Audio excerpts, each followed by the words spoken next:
36 milliards de dollars, c'est ce que représente selon Euromonitor le marché de l'habillement et de la chaussure en Afrique subsaharienne, rien que des chiffres qui attirent des marques étrangères et locales, mais aussi des stars. De Beyoncé à Michelle Obama en passant par Naomi Campbell ou encore Alicia Keys, ces divas afro-américaines arborent des imprimés ou en couleur et mettent ainsi en vitrine les créations de jeunes designers africains. Si jusqu'ici le Cameroun était considéré comme has-been en matière de mode aux côtés de pays comme le Kenya, le Niger, le Nigeria, le Bénin ou encore l'Éthiopie, le pays commence à prendre la pleine mesure de son potentiel à partir des marques comme Matanga. Dans cette édition, nous irons à la rencontre de ce jeune promoteur de 28 ans qui a déjà réalisé un chiffre d'affaires de 3 millions de francs CFA rien que dans la deuxième moitié de l'année 2020. Nous vous proposerons également un reportage sur la mode sous toutes ses formes, un secteur d'activité qui file du bon coton en Afrique. Opportunité d'Afrique, c'est une édition réalisée dans un showroom du plus grand centre commercial d'Afrique centrale situé dans la ville de Douala. Bienvenue.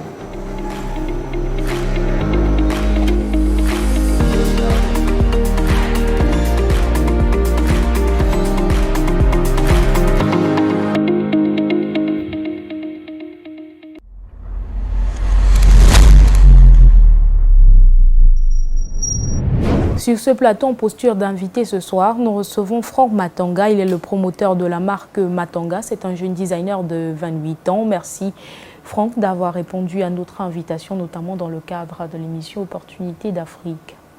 Merci Linda, c'est moi qui vous remercie de me donner l'opportunité de parler d'un secteur aussi passionnant que la mode. Alors dites-nous, c'est quoi juste la marque Matanga? C'est quoi l'histoire derrière la marque? Alors, l'histoire de Matanga, c'est quoi? Matanga, c'est une marque ethno-urbaine. Ethno-urbaine de par les motifs, les modèles que nous proposons, les motifs qui sont ethniques et les modèles de chaussures qui sont urbains, plutôt. Alors, Matanga, c'est une marque qui voit le jour en 2019 à Yaoundé, alors que j'étais encore étudiant en fin d'études de master. J'étais en stage dans la ville de Yaoundé et j'étais allé sur Yaoundé avec très peu de moyens financiers. Un soir, je suis confronté à la difficulté de devoir associer une chaussure aux vêtements que je devais porter. Donc j'avais un souci de marier en fait. Du coup, en fouillant la maison, je tombe sur un morceau de tissu qui avait presque les mêmes couleurs que le vêtement que j'allais mettre. Et je décide de l'ajouter, un bricolage à la chaussure que je devais mettre ce soir-là. Le résultat était plutôt enchantant parce qu'un cousin avec qui je vivais à l'époque a apprécié. Et puis il m'a dit, man, mais tu as un peu de designer en toi. Et à partir de là, a commencé à germer l'idée d'une marque. Selon vous, comment est-ce qu'on peut expliquer jusqu'ici le frein dans l'éclosion des marques africaines? On parle pourtant d'une industrie de la mode africaine qui est actuellement sur le feu des projecteurs et qui a un rôle socio-économique. Le secteur serait le deuxième d'ailleurs employeur du continent après l'agriculture. Ok, nous sommes envahis par les marques étrangères, par les produits étrangers, la friperie et la production chinoise qui est très présente dans nos marchés. Et j'aimerais dire que ceci est lié à plusieurs raisons. À plusieurs raisons. La première, c'est la capacité de production. La capacité de production des marques locales.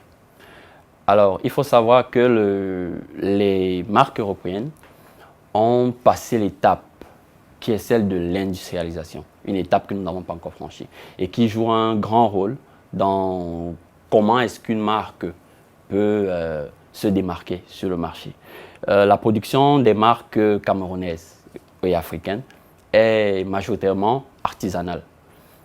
L'artisanat face à l'industrie, il n'y a pas de match parce qu'en production industrielle, on réalise des bénéfices une économie d'échelle. Ça veut dire qu'on peut proposer un produit à très petit prix, mais de bonne qualité.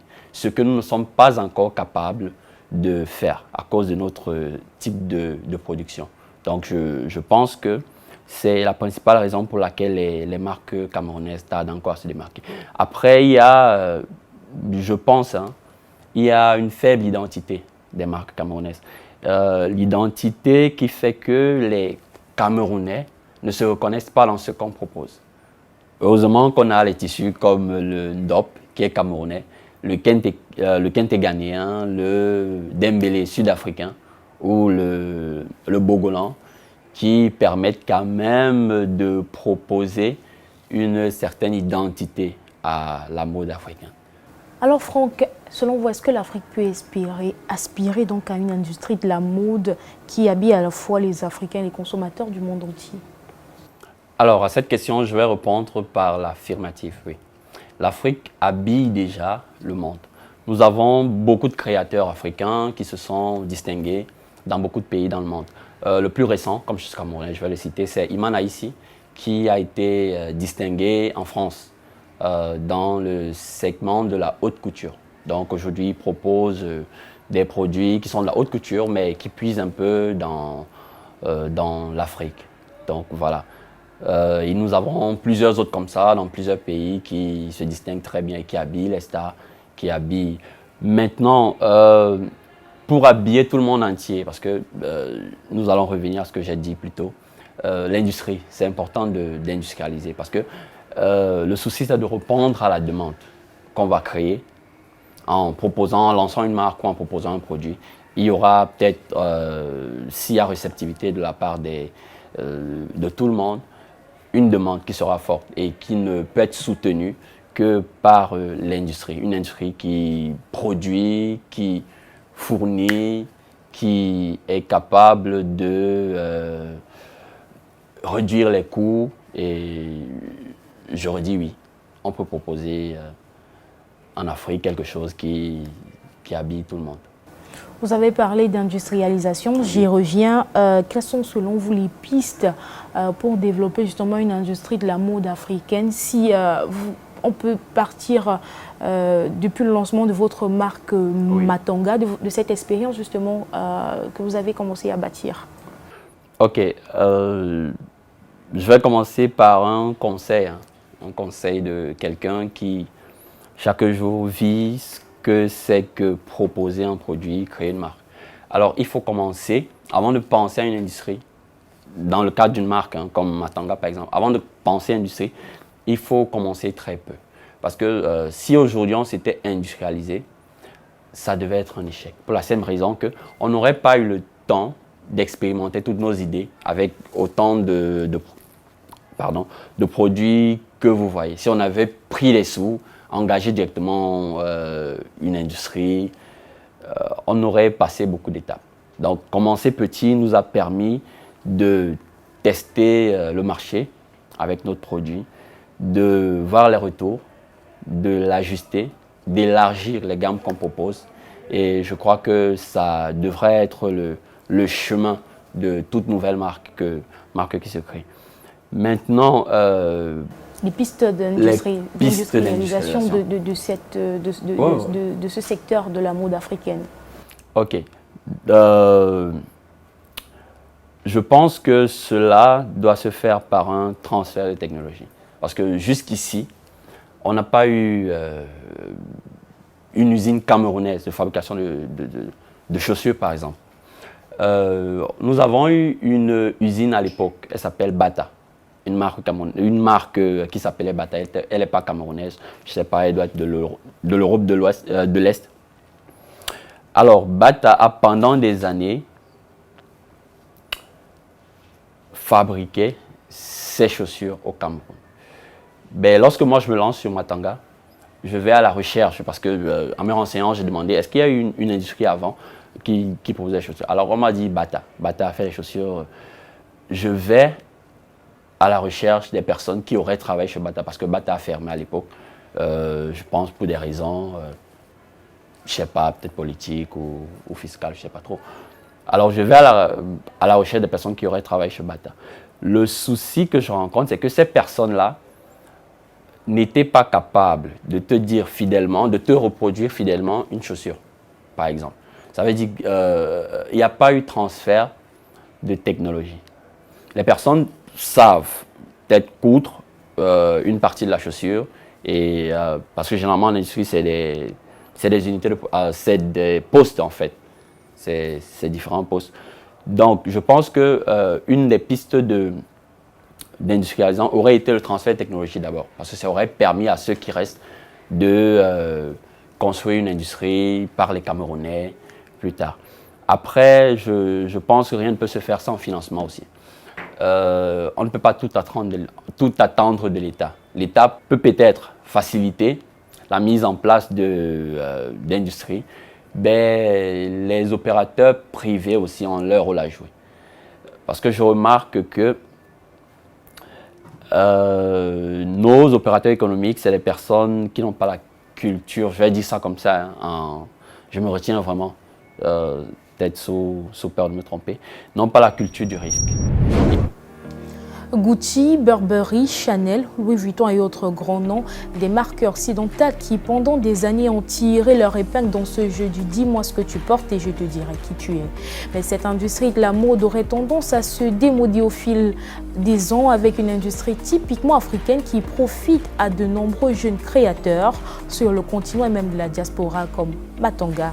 Changement de style ou même appropriation culturelle, la mode Made in Africa est en vogue et fait naître de nombreux sous-secteurs comme le prêt-à-porter, l'esthétique et la vente en ligne. Ces dernières qui, selon un rapport publié, estimaient que le secteur du commerce électronique en Afrique avait généré environ 27,7 milliards de dollars en 2020. La mode dans tous ses états, c'est un reportage signé Baudouin Talom, Linda Sibafo, Christian Bilot et Cédric Denis pour UN Media. En fait, j'ai un problème avec les couleurs. Non, il faut qu'on change les strass. Non, ou bien qu'on mette le jaune au milieu, peut-être. Pour voir. Oui, parce qu'on a deux couleurs froides en fait ici. Et là également, on a du wooding en fait sur deux teintes. Donc sur de cuir synthétique, c'est sûr et certain avec P-Bag, vous êtes unique. Séance photo pour le lancement de sa nouvelle collection de sacs et accessoires. Ce jour-là, Patricia est accompagnée d'une équipe technique. L'animatrice télé a le temps d'un shooting, privatiser un site touristique situé à des milliers de kilomètres de la ville. Rien n'est trop extra pour exprimer l'art africain. Je pars du principe que chaque être humain naît comme être unique et que c'est important d'apporter beaucoup de couleurs, beaucoup de gaieté, mais surtout garder un côté unique dans un monde qui peut être compliqué des fois. Pour moi, la retombée positive, c'est que les gens commencent à adopter des P-Bags et moi, ça reste avant, le chiffre, ça reste la première victoire. Plus qu'une victoire, c'est une fierté pour la promotrice de la marque P-Bag, lancée 3 années plus tôt. De la conception à la réalisation et jusqu'à la distribution, l'autodidacte priorise la matière africaine au fil de ses 7 collections.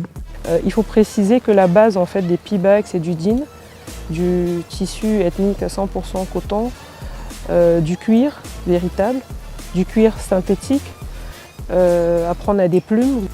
À la préoccupation de voir la mode sous une couture africaine, c'est un... Oui, elle rayonne à travers le monde, la mode africaine, j'ai envie de dire. Quand on regarde en fait partout, on a, au-delà de toutes les plaintes qu'on pourrait avoir, franchement, l'Afrique elle est belle, elle est riche et elle doit pouvoir rester forte. P-Bags. B-U-Bags.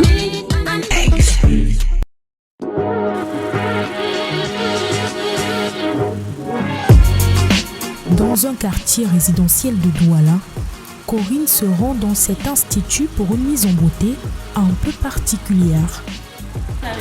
Merci madame, bonjour. Merci. Madame, si je suis là, c'est pour une séance de manucure. Donc, j'aimerais faire des ongles avec les imprimés africains comme ceci. Des imprimés aux couleurs tropicales. Pour cette manucure, il faut compter jusqu'à 15 000 francs CFA et près d'une heure pour être africaine jusqu'au bout des ongles. Simplement, je me sens beaucoup plus africaine parce que j'adopte ce look depuis toute petite et j'aime vraiment les trucs africains, déjà ma coiffure. C'est pour prouver, pour montrer aux autres femmes que la mode n'est pas seulement le style européen.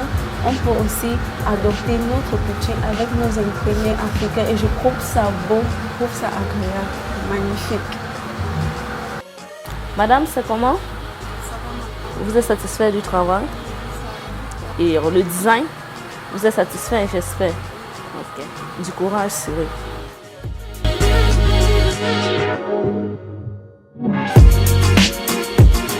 Oui, c'est une nouvelle mode que les Africains ont commencé à adopter. Parce que maintenant, quand les gens viennent, peut-être ceux qui veulent faire la cérémonie, mariage, ils préfèrent faire des trucs traditionnels.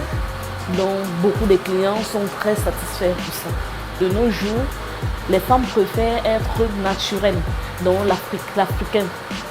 Comme par exemple même les cheveux, les femmes préfèrent les choses napping. Donc de nos jours, toutes les femmes aiment les trucs africains.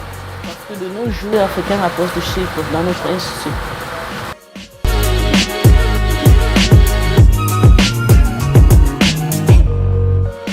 En 2017, le secteur du commerce électronique en Afrique avait généré 16,5 milliards de revenus, 27,7 milliards de dollars en 2020 et atteindrait 47 milliards de dollars d'ici 2024. Un sous-secteur à qui profite la mode Made in Africa, deuxième employeur sur le continent après l'agriculture.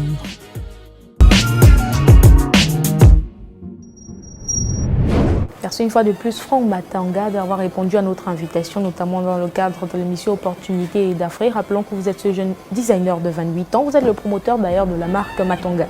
C'est moi qui vous remercie Linda pour Opportunités d'Afrique, cette magnifique émission qui met la lumière sur l'entrepreneuriat jeune et la mode en particulier. L'industrie mondiale de la mode s'estimait à 15,5 milliards de dollars en 2020 avec l'évolution de la classe moyenne selon la Banque africaine de développement qui a initié d'ailleurs des réflexions sur Fashionomics. Objectif, explorer les possibilités de renforcer la chaîne de valeur mondiale de l'industrie de la mode africaine pour stimuler une croissance inclusive. C'est la fin de ce 3e numéro d'Opportunités d'Afrique réalisé sur les griffes de la mode Made in Africa. À bientôt pour un nouveau numéro.